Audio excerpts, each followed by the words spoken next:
উফ, সকাল থেকে হেঁটে হেঁটে হেঁটে আর পারছি না, এত তেষ্টা পেয়েছে। কি যে করি, কোথায় যে একটু জল পাই।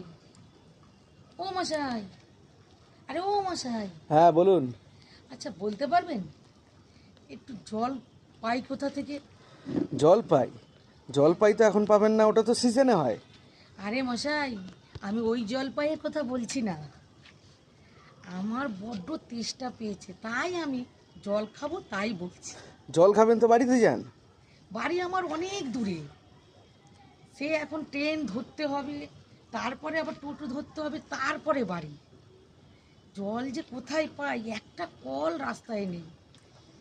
এই জন্য আমার তেষ্টায় গলাটা ফেটে যাচ্ছে, তাই বলছিলাম একটু জল পাই কোথা থেকে। ওই সামনে দোকান আছে, যান কিনেই খান।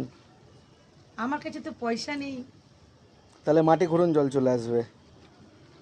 মাটি? মাটির তলা থেকে আবার জল পাওয়া যায়নি? হ্যাঁ, কল লাগায়, কলের পাইপ তো মাটির তলায় যায়, ওখান থেকেই তো জল পাবেন। আরে সে তো কর্পোরেশনের লোকরা এসে পাইপ কাটবে, মাটি তুলবে, তারপরে। তাহলে তো এখন আপনাকে মুখ্যমন্ত্রীর কাছে যেতে হবে। তাহলে আমার জল চাই না বাবা।